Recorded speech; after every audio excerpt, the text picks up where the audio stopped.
क्या आपने कभी सोचा है कि कोई साधारण मनुष्य नहीं बल्कि एक महर्षि स्वयं भगवान विष्णु की छाती पर पैर मार दे? और उससे भी बड़ा रहस्य यह है कि भगवान विष्णु क्रोधित होने की जगह उस ऋषि के पैर पकड़ लेते हैं। आखिर ऐसा क्यों हुआ? क्या महर्षि भृगु अहंकारी थे या इसके पीछे छुपा था देवताओं की परीक्षा का एक रहस्यमय रहस्य? आज की इस कहानी में आप जानेंगे वो घटना जिसने तीनों लोकों को हिला दिया था, और अंत तक आपको समझ आएगा कि आखिर भगवान विष्णु को पालनहार क्यों कहा जाता है। तो चलिए शुरू करते हैं। एक ऐसी कथा जहां एक ऋषि ने भगवान को लात मारी और भगवान मुस्कुरा दिए। बहुत समय पहले नैमिषारण्य के पवित्र वन में सैकड़ों ऋषि मुनियों की एक विशाल सभा लगी हुई थी। वहां यज्ञ हो रहे थे, वेदों का उच्चारण हो रहा था, चारों ओर दिव्यता फैली हुई थी। लेकिन तभी एक प्रश्न ने पूरी सभा में हलचल मचा दी। त्रिदेवों में सबसे श्रेष्ठ कौन है, ब्रह्मा, विष्णु या महादेव? कुछ ऋषि बोले ब्रह्मा सबसे महान है क्योंकि उन्होंने सृष्टि बनाई।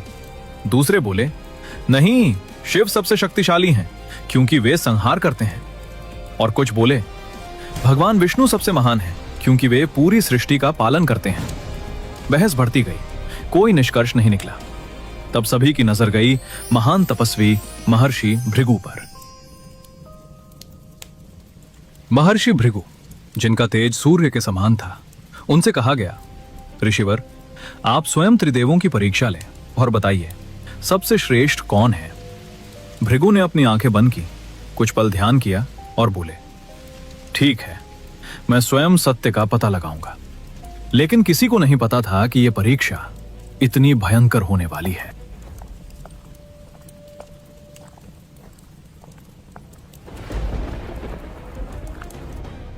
सबसे पहले महर्षि भृगु पहुंचे ब्रह्मलोक, जहां भगवान ब्रह्मा वेदों का ज्ञान दे रहे थे।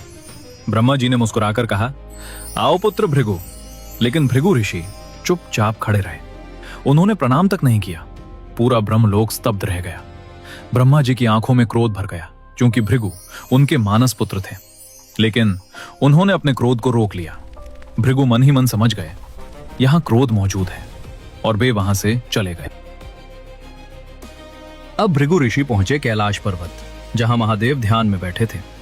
जैसे ही शिवजी ने भृगु को देखा, वे प्रसन्न हो गए और उन्हें गले लगाने आगे बढ़े। लेकिन तभी भृगु पीछे हट गए और बोले, मुझे मत छूइए, आप शमशान में रहने वाले भस्म लगाने वाले देव हैं। इतना सुनते ही महादेव का क्रोध भड़क उठा। उनकी आंखें लाल हो गईं, त्रिशूल कांपने लगा, पूरा कैलाश थर्रा उठा। अगर माता पार्वती बीच में ना आती तो उस दिन विनाश हो जाता। भृगु ने सोचा यहां भी क्रोध है, और वे तुरंत वहां से चले गए। अब बारी थी वैकुंठ धाम की, जहां भगवान विष्णु शेषनाग पर विश्राम कर रहे थे। चारों ओर दिव्य प्रकाश था। देवगण स्तुति कर रहे थे। माता लक्ष्मी भगवान के चरण दबा रही थी। तभी महर्षि भृगु वहां पहुंचे, लेकिन इस बार उन्होंने सारी सीमाएं पार कर दी। भृगु ऋषि सीधे भगवान विष्णु के पास गए और अचानक उन्होंने भगवान विष्णु की छाती पर जोर से पैर मार दिया। पूरा वैकुंठ कांप उठा। देवता भयभीत हो गए।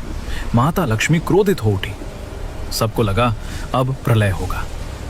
लेकिन तभी कुछ ऐसा हुआ जिसने पूरी सृष्टि को चौंका दिया। भगवान विष्णु तुरंत उठे, लेकिन उनके चेहरे पर क्रोध नहीं था।